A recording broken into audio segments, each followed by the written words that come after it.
Good morning, everybody. Bon matin, tout le monde. Bienvenue à le Comité de l'Industrie et Technologie. Welcome to the Standing Committee on Industry and Technology.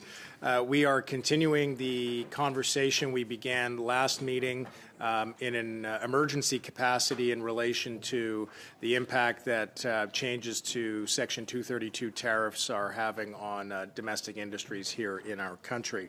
A reminder to witnesses in the room that if you're using your earpiece, i.e. it's plugged in but not on your ear, please ensure that it is placed on the sticker in front of you to protect the health and well-being of our interpreters. Je peux confirmer que tous les tests ont eu lieu et tout est correct. So we've got three witnesses joining us for the first hour here, colleagues, from the Canadian Institute of Steel Construction, Keenan Loomis, who is joining us by video conference. From the Windsor-Essex Chamber of Commerce, Ryan Donnelly is here as the Chief Executive Officer in the room here today. And from the Saskatchewan Industrial and Mining Suppliers Association, Eric Anderson, who is the Executive Director. Because I chair the government's Prairie North Caucus, it would be probably inappropriate of me to not provide the floor to a fellow Prairie colleague. So I'm going to give you, Mr. Anderson, the opportunity to begin here as a proud Saskatchewanian. And we look forward to hearing your testimony, sir. You'll have upwards of 5 minutes, at which point I'll then pass the floor to you, Mr. Loomis, followed by you, Mr. Donnelly. The floor is yours, Mr. Anderson. Well, Mr. Chair, members of the committee, thank you for the invitation to appear today to discuss the impacts of U.S. tariffs on Canada's metallurgical and advanced manufacturing sectors. So as you heard, my name is Eric Anderson. I'm the Executive Director of the Saskatchewan Industrial and Mining Suppliers Association, or SIMSA. The acronym is much easier to use.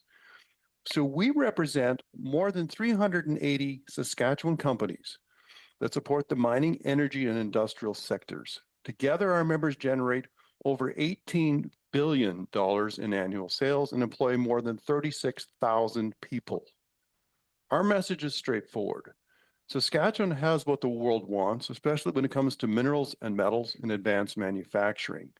Canada is fortunate to have abundant uranium, potash, rare earth minerals, and other critical resources, and Saskatchewan is home to many of them. So Saskatchewan's advanced manufacturing and industrial companies are also hard at work, innovating and building in the nuclear and defense sectors, and many more. The supply chain companies I represent are essential partners in developing these resources. We work with the governments of Canada and Saskatchewan, Indigenous partners, and the private sector to help unlock economic potential.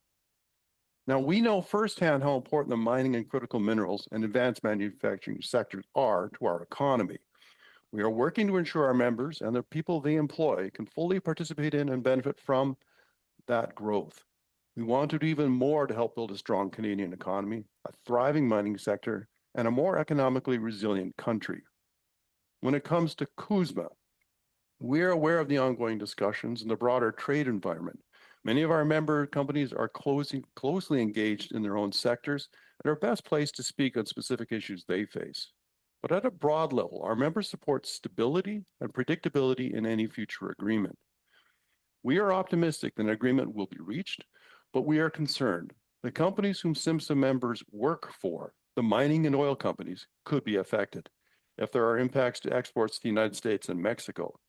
If SIMSA's customers, the mining and oil companies, face higher costs or new barriers, it could trickle down through the supply chain, and then impact would be significant for our members. However, we are concerned about the impact of higher tariffs on our members and our supply chain. For example, several SIMSA members manufacture heavy mining equipment in Saskatchewan using local innovation and technology. If steel tariffs rise, that could increase their costs and make it much harder to sell that equipment into the United States. In some cases, those added costs could make contracts uneconomical. We're also watching the risk of new tariffs. At present, CUSMA-compliant critical minerals are generally exempt from U.S. tariffs. If that were to change, there could be impacts across the supply chain. Those impacts are difficult to predict, but higher tariffs generally mean higher costs and greater uncertainty. There are challenges we face, but our members want to be part of the solution. SIMSA's perspective can make our position stronger, and our voice matters. We urge the government to work with SIMSA and our members to ensure that supply chain issues and opportunities are included by groups like the Major Projects Office, we're working hard to now make the Canadian economy stronger and more resilient. I'm looking forward to sharing our perspectives with you today. Thank you again for the opportunity to appear, and I look forward to your questions.